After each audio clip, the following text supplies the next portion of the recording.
You are listening to the We Are Cousins podcast, a podcast that focuses in South Texas and northeastern Mexico genealogy. Do we get started? Yeah, let's get started. Salud. Where's my camera? Here you go.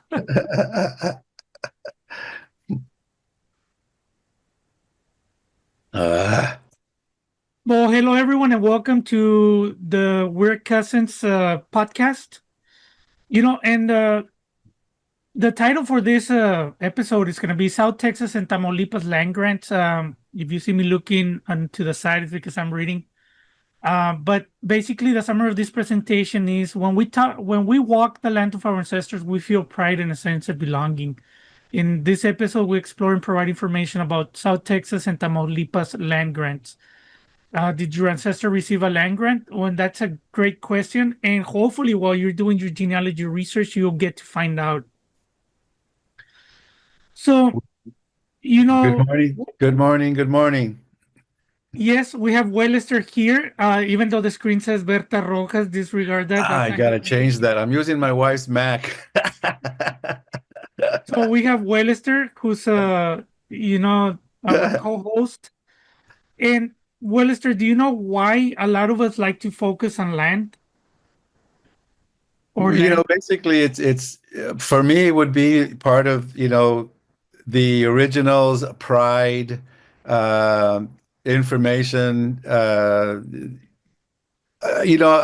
in it for finding out about what happened 100 years ago. Pretty much that. And it's very interesting to note. Well, at least to me, it's interesting because one time I took my wife, on this mini excursion to the ranchos in Mexico and then to the small town. And when we were there walking the plaza, she's like, wow, this is incredible. Like I love this place. I don't know why. There's something. Well, eventually we found out through genealogy that her ancestors were actually the founders of the little town. Oh, really? I don't know if there's a connection, but once you walk the land where your ancestors lived, you get a feeling or you feel something. And I just think it's very interesting. Well, you're right about that feeling because I when I found out that my Alvarados from the year 1772, I think it is when Elizabeth Alvarado married Juan Alanis from Villa Santiago in Nuevo León. And Alvarado came from Saltillo in Coahuila. So they got married, and that's when they started. So whenever I go to Santiago after I found that out, there was a certain feeling of, wow, this is incredible. Yes, that's a good feeling. You got me all goosebump right now. And I've never been to Santiago, Nuevo León. My Marroquines were actually from there, so hopefully I'll keep an eye to see if I feel anything once I visit the town. I have Marroquin in my line from Santiago as well, primo. We are probably distant cousins. Well, That's more than right. likely. Well, let's talk about the land grants in South Yes. Texas, and I'm gonna tell you a little bit about how everything got started. Well, Nuevo León gets founded in 1596. Then we have the missions in San Antonio, but then the Native Americans kept on being trouble for the Nuevo León region. So then in the 1840s or 1830s, the Viceroy of Mexico decided, hey, we need to create a buffer between the Native Americans of the North and Nuevo León. So eventually they sent José de Escandón to settle what later on became El Nuevo Santander, which nowadays is Tamaulipas, and it used to cover all the way to the Nueces River, to the Corpus Christi River. So it controlled all that region. And this happened in 1748, 1749, and José Escandón got to found 21 villas. And you know, Wellester, do you know the names of the villas along the river? Not all of them. Like which ones? Okay, and that's where Las Villas del Norte gets its name. It's called Las Villas del Norte because Laredo, Dolores, Revilla, Mier, Camargo, and Reynosa Okay, right. were known as Las Villas del Norte to every I guess colonial Spaniard in Mexico. And then later on in the 1770s, about 13, 14 families founded Matamoros, and those families were from Camargo. And that's where we get Las Villas del Norte. And why is that important to anybody listening or anybody has roots in that area? So these villages, each one had its district, and they controlled south of the border and north of the border, which is nowadays South Texas, all the way to uh, the Nueces River. So if your ancestor got a land grant, which, you know, Tamaulipas, the land grants were given in 1769. And the reason for them getting those land grants was because they were promised land as one of the benefits for leaving everything they had in Nuevo León and coming to, a deserted wilderness where they had to, build an infrastructure, build ranches from scratch, build labores just to clear the land. It was a lot of work, build irrigation ditches. So each poblador by 1769 or a year or two prior, they started getting kind of rowdy. They wanted their land. And another reason that the viceroy also wanted to give them land was because they wanted to tax them too. Because for 10 years, they were not going to tax them. But guess what? 10 years would have been 1760. So they got an extra 9 years without paying taxes until they were able to partition their land. And, you know, almost all the land grants along the Rio Grande were partitioned about zero point 0.9 miles facing the river because each land grant had to have water rights or water, and they were up to nine. I want to say 9 or 13 miles long, and usually each land grant was about, I want to say it was about 24,000 acres, something like that. Don't quote me because I'm not sure if it was 4,000 acres or 24,000, but 24,000 sounds about right.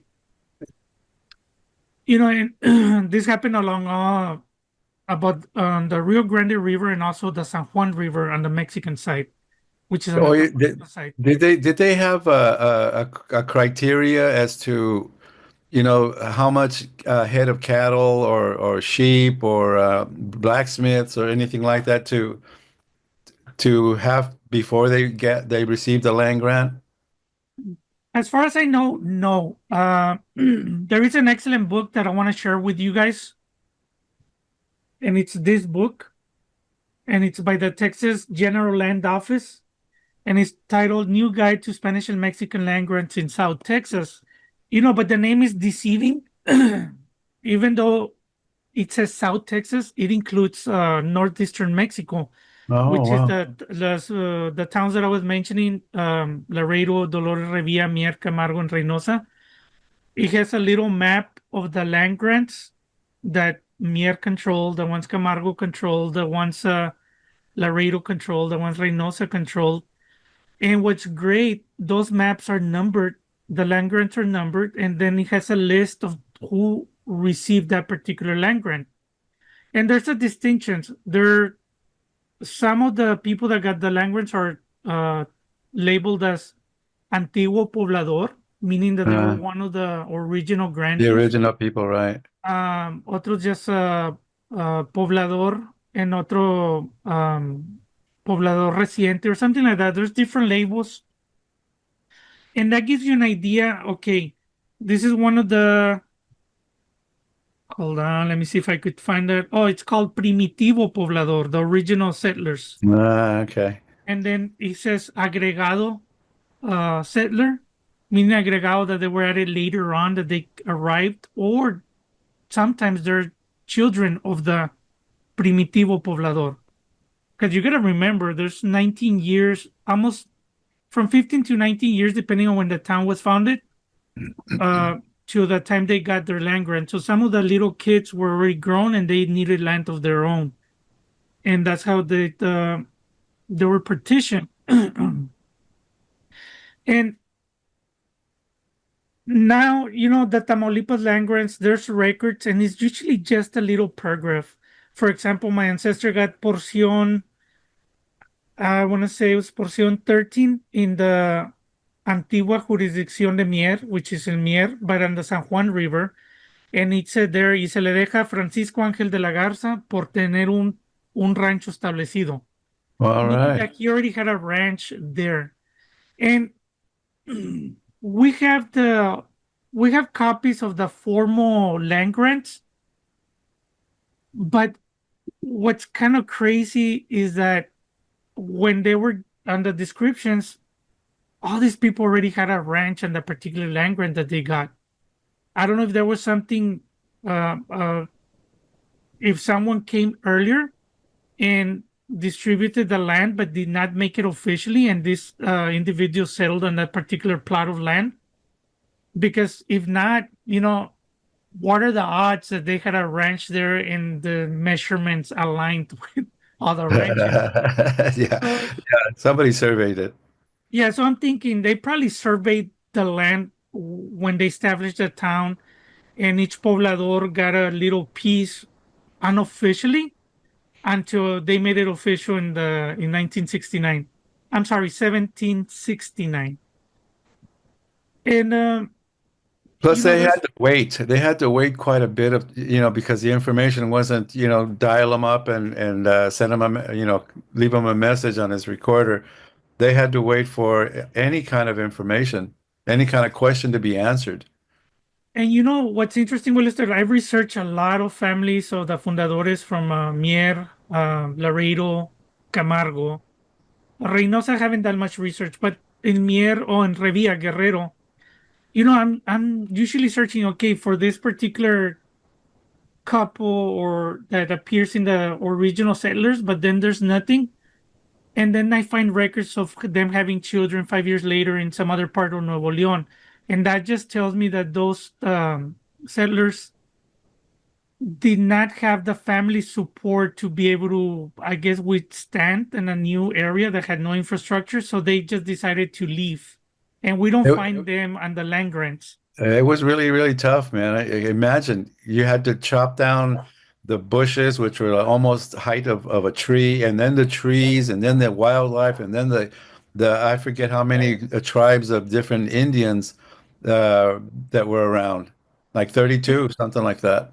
And in Mier, the family that really thrived was the Hinojosas. But the Hinojosas, there's proof that even before Jose Escandon was in the area, the Hinojosas were already ranching their cattle in the Oh, land. And I'm pretty sure they wow. already had Okay. their little, fortifications to defend themselves.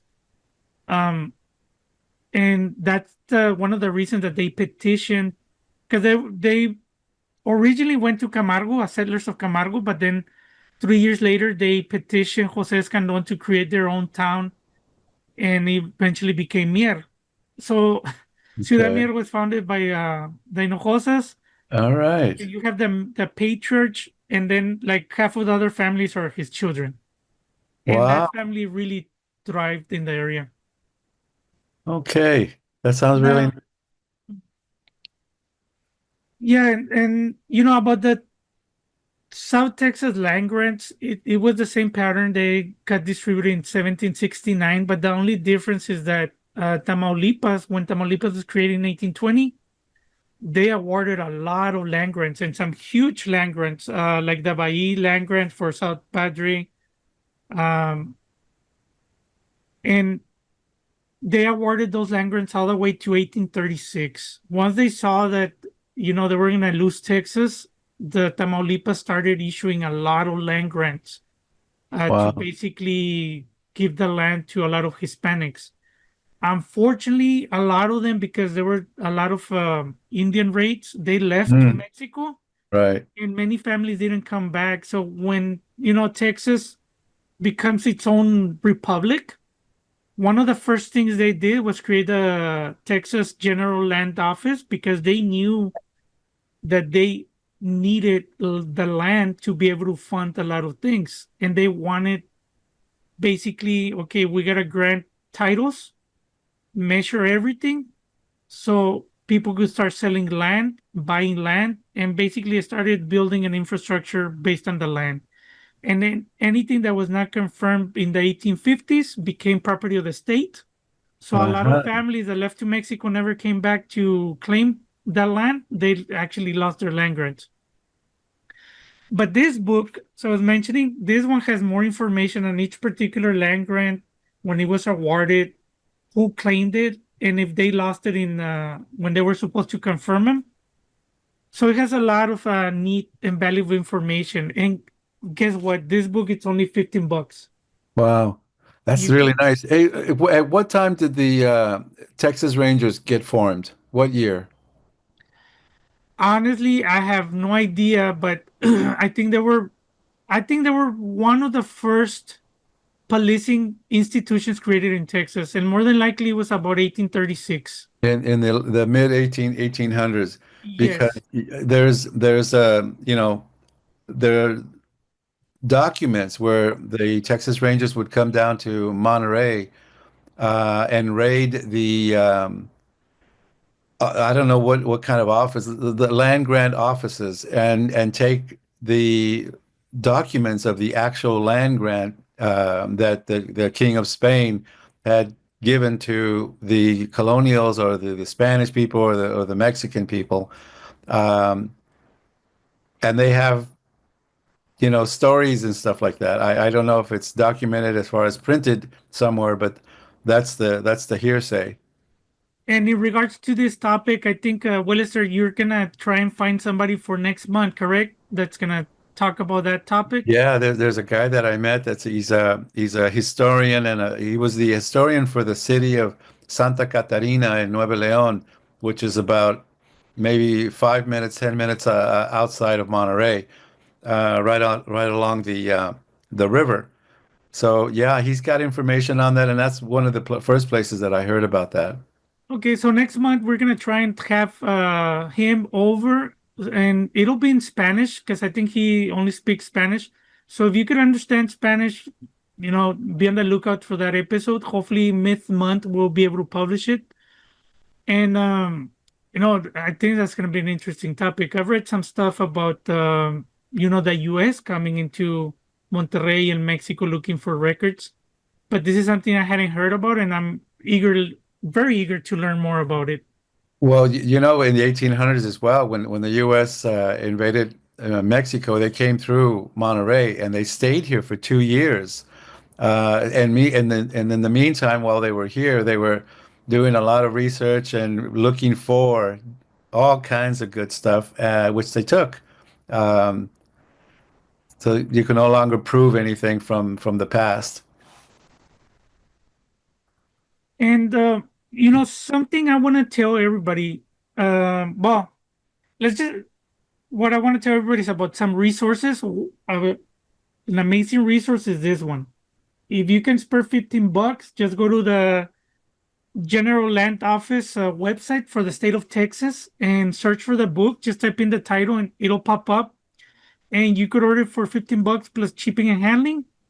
And also, the General Land Office has a website and they have a ton of maps. If you want to see maps of the porciones, Yeah, just that sounds search for them great. there. That sounds really neat. And something neat that they have, you could actually purchase like poster size of those porciones to frame them and have them up in your house. And they're great Oh God, conversation starters yes. and pieces. Do they have any information on Blas Maria de la Garza? Honestly, Any land grants from him? yes. And he had two land grants that they were north of Camargo in what is nowadays Rio Grande City. And it used to be called Carnes Toleadas or Carnes Tolendas. And I know that's the Rio Grande City Hospital, the high school, the STC. That's where they're located nowadays. Um, the founder of Rio Grande City, his surname is Davis. And I think he married a great granddaughter or great granddaughter of Blas Maria de la Garza, and that's Oh, wow. that's how he was able to acquire that land where he built that town. He didn't buy it; Interesting. it didn't belong to him; it belonged to his wife. Ah, well. Um, It's one way to do it. Another great resource for land grant research, it's Google. You cannot do genealogy without using Google. And maybe that should be another topic for another podcast, just talk about the power of Google search Unbelievable. techniques Great or source. how to research. And and I've done a ton of genealogy research there. It's great for leads to find books about history and getting to know an area. When you do your what is it called? Your analysis of the area, see what's available. Google's amazing. Um, Also, if genealogy resources, and I'm gonna tell everybody this all the time, Las Vías del Norte genealogy group, that's your go-to resource. If you're new to genealogy, if you're experienced researcher, there's over 200 presentations there where you can learn more or hone your skills.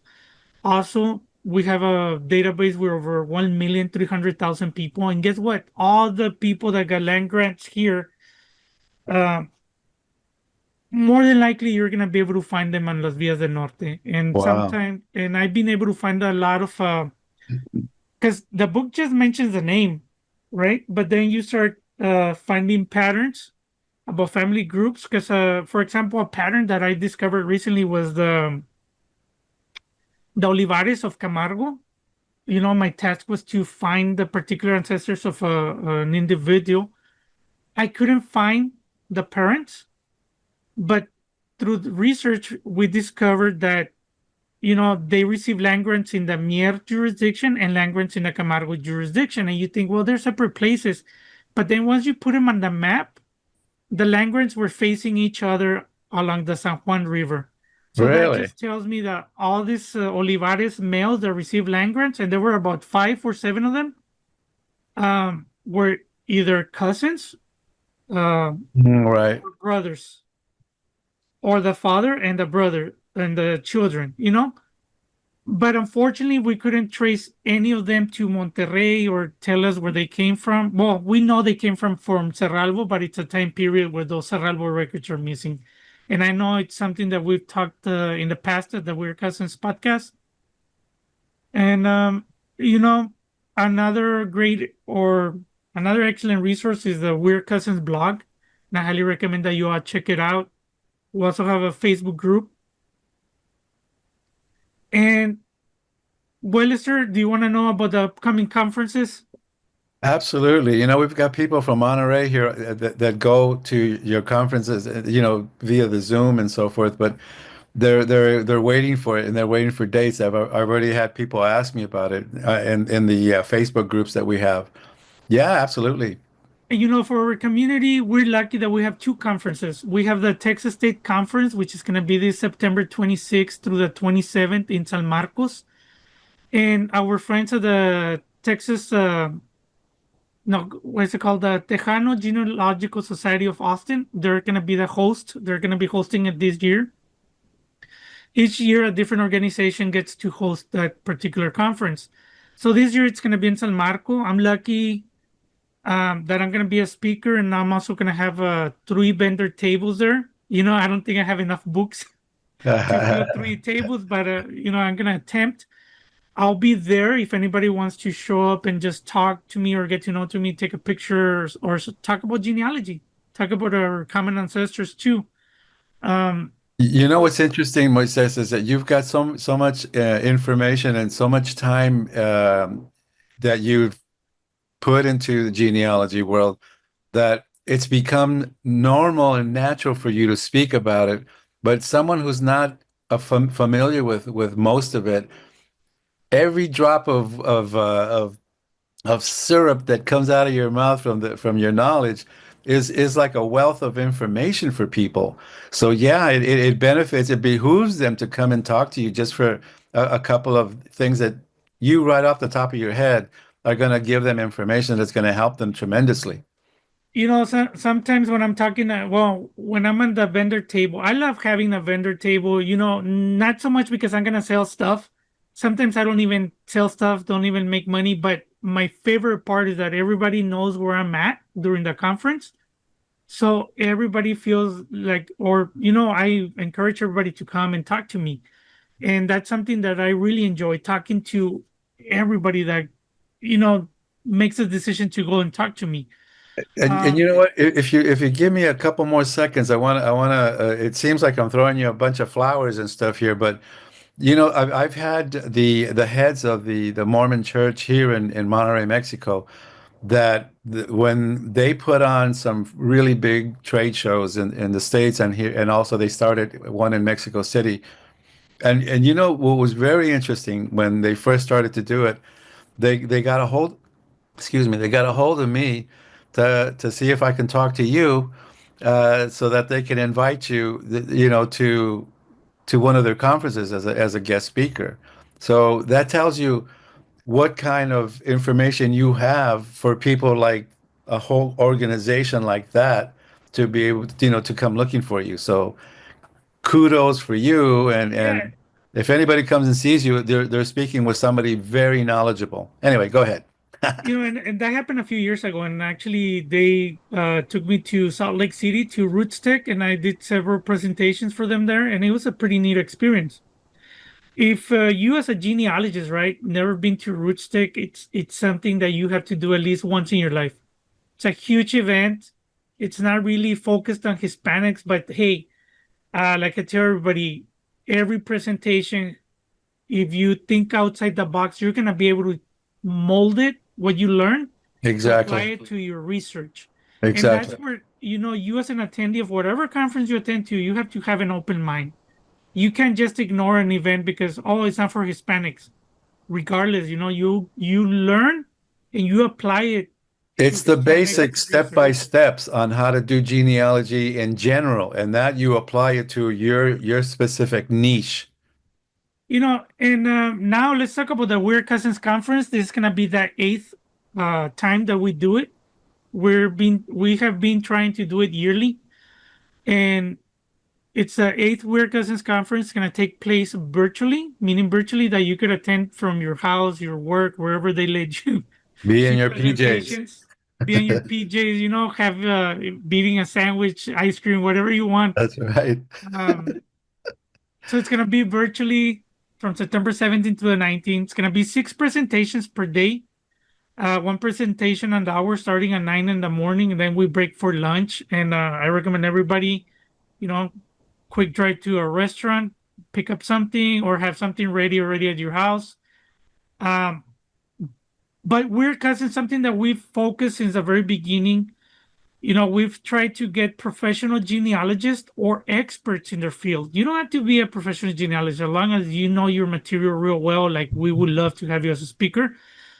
But most of the presentations are focused on methodology, Right. like newspaper research, padrones research, civil registration records.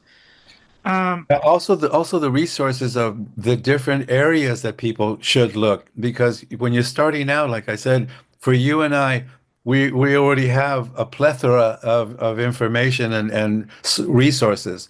But someone new, they have no clue. They have no clue that you can go to Monsieur Google and get some information from him. I mean, he's international, but there's a lot of information that they can speak, and they are professionals that you have in your conferences. and and the presentations are targeted to Mexican Americans. Not focusing on Mexican research. No, it's, like my wife, I was telling my kids, yeah, you're half Mexicano, right? Because of me. But your other half, you're not really Mexicano, you're more of a Tejano. Because I tell her, your ancestors through your mom's side, they've been here since Las Villas del Norte were founded, but on the north side land grants. meaning Right. there were only Mexicanos for There about weren't any 20 sides back years. in those days. It Yeah, was there were all no one sides. piece. And when Mexico was created, there were basically only Mexicanos like for 20 years. So in reality, they've never really been Mexicanos. This particular South Texas, it's its own like little region. It has its own little culture. We have our Spanglish, and it's a very proud True. area. Yes. Um, A lot of history there. but I just highly recommend either conference. If you cannot attend both of them, just choose one and make the best out of it. But if you could go in person, I highly recommend go to the Texas State Conference. You're gonna go meet people in person. And if you cannot make it to that one, if money's tight, the cheapest alternative is gonna be to do the virtual one, which is the Weird Cousins Conference. And if you do attend, I'll see you guys there, and I'll be on. I love being on the message box, talking to everybody there while the presentations are going on. So that's something that's pretty neat. And hopefully, if I don't forget, I'll be posting links to the book, Las Vías del Norte, I'm gonna want a copy, so I'm gonna. and also their historic. I think it's called. Their website is called historictexasmaps.com, and I think that's where you're gonna be able to buy the book and also look at the land grant maps. I like the poster idea. That's or the different sizes to frame them and put them on the wall and stuff. Something that I was thinking recently would be, buy or try and buy one that has all the land grants, original ones, the 1769 land grants on South Texas and North Mexico. All right. Frame it, but first, highlight the land grants that I'm linked to. All That way, right. at a glance, you could see where your ancestors were from. And something that I announced recently to members of Las Vías del Norte is that, I'm kind of crazy when it comes to this stuff. It's a special kind of madness. I went through all the birth records for Stark County, all the marriage records for Stark County, all the death records for Stark County, Wow. and I'm in the process of merging all those collections together, all because I want to find out every single Solis that lived in Hidalgo County. Because a few years ago, I was so fortunate enough to buy 10 acres of land from my uh, father-in-law's cousin. And I did some research on the property, and it has been on their family since 1807. Wow. Their Solis ancestor bought that land grant from a Quintanilla. That was the original grantee. In 1807, he bought it. And then that land has been broken down into, I guess, inherited. And then it's just the recent generations that they've been selling it to strangers. That's But great. Wow. I was so fortunate to be able to buy that piece of land. I'm doing research on that land and the titles and how it got broken down. And also, I want to write a book about that Solis that bought the land and try and do a descendant book. So that's why I'm researching all the Solises of Stark County. And That's as actually great. an added bonus is that I'm recreating the family groups for almost everybody that lived in Stark County at one point in time. Excellent. Excellent. That sounds great. Congratulations on the 10 acres. Well, thank you. It sounds great, but very crazy to do so much work. Oh God, that sounds really neat. I hope that you all got something out of this podcast. I don't know if we're gonna be posting the video on YouTube like we did in the past. Not sure. It takes a lot of other extra work to do that. But that's something that me and Willister would be discussing. And if we do, I'll share the link out there also. Um, you know, this podcast was not a comprehensive, um, you know, analysis of the areas, just to get your feet wet for you to Yeah, it was just the topical part of know the that, subject. just so you know, más o menos the dates, and what kind of resources are out there. And, like another resource I didn't talk about, UTRGB, the University of Texas Rio Grande, they have copies of the original handwritten land grants. And I know the University of Tamaulipas also has some of the early censuses for these towns. So that's another genealogical resource. So there's a lot of stuff about the land grants. Another thing, if your family has passed down the folklore that, the gringos stole your land, don't be upset. Leave that anger. It's if you can't do nothing about it right now, don't let it affect your life. Just Yeah, keep it it's in true. mind and see, do the genealogy. You never know. I know the Vallis have been suing the state. I don't know how that has gone or if they ever won or not. They're going to come down if they stick to it. They're going to come down to a settlement. That's the very best that they're going to be able to achieve because so much has happened since the You land know, grant. and something I've discovered through my own research, it wasn't gringos stealing from Hispanics or Mexicanos. You know, through my research, I see Mexicanos stealing from Mexicanos. Everybody did it to each other. It was more of an opportunistic thing than a racial thing, or you know, Opportunistic. yeah. You have Anglos, and I've seen it. They did steal land because you have a person that was educated in Mexico, knew how to read and write. Then you come across this record and it says X. He signed because he didn't know how to sign. I'm like, Right. that's clear fraud right there. Um, but then I also find in a family that I'm gonna highlight, the Guerras from Starr County, they actually stole a lot of land from other Hispanics. Why? Because the Guerras have always been educated and they had attorneys. Once Mexico became part of the US, they educated their kids. And they knew the law and they were able to leverage it to take a lot of land away from other Hispanics. That's So true. that's why I tell everybody it happened on both sides. And and even we have Richard King. He stole land from Hispanics, and he even stole land from Anglos too. He wouldn't discriminate. If he found Opportunistic. opportunity, he would take it. Yeah, and the same thing here in Monterey. That that's something that's I would have to say it's human nature at some point because here there's so much that was acquired afterwards because of the X was a perfect reason. There was a good portion of the population didn't know how to read or write.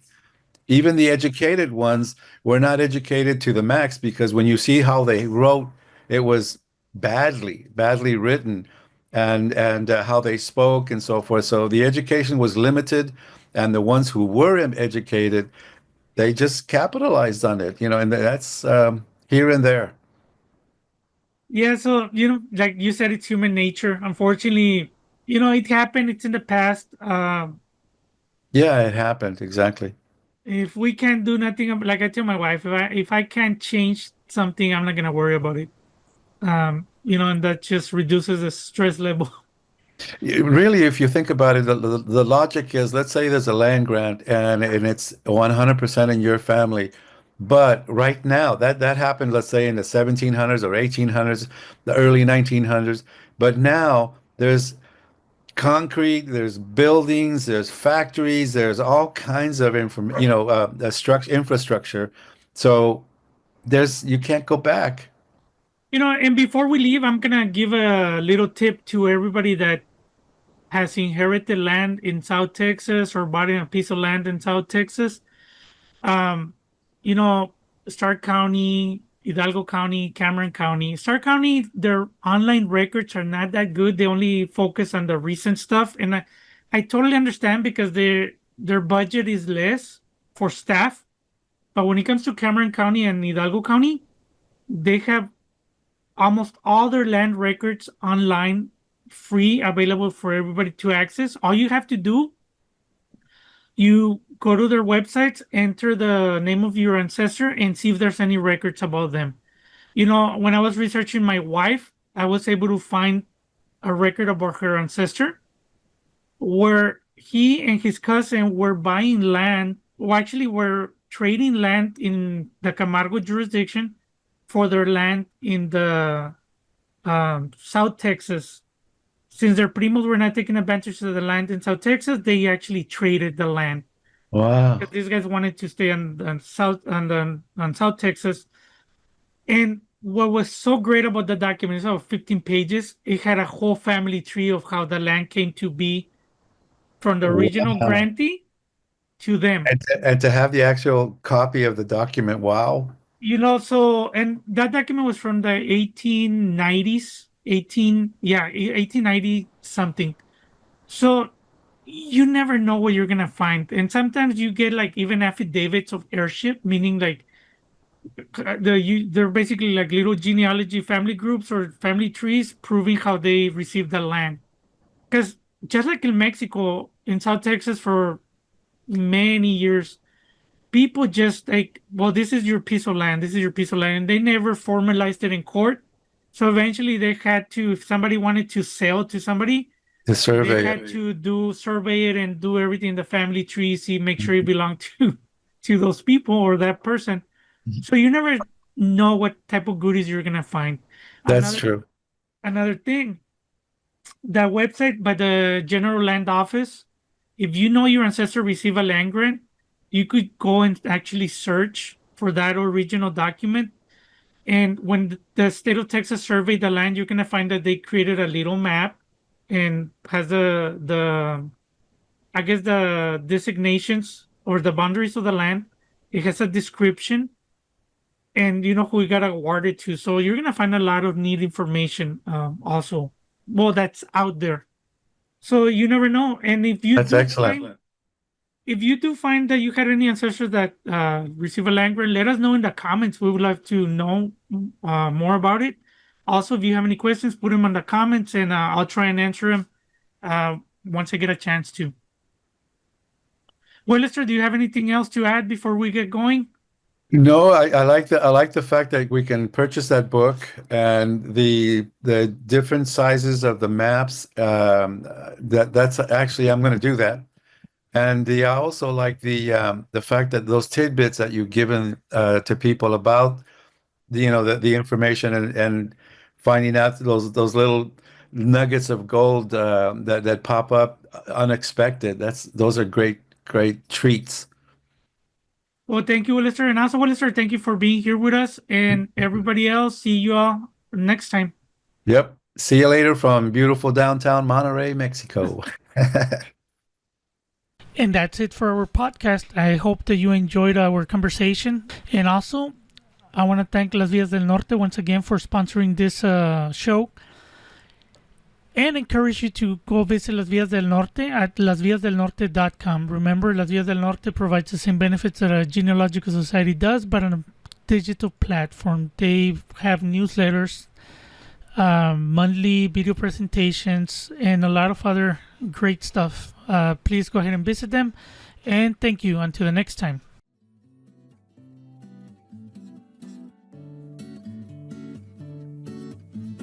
Thank you for listening to the Weird Cousins podcast, a podcast dedicated to South Texas and Northeastern Mexico genealogy.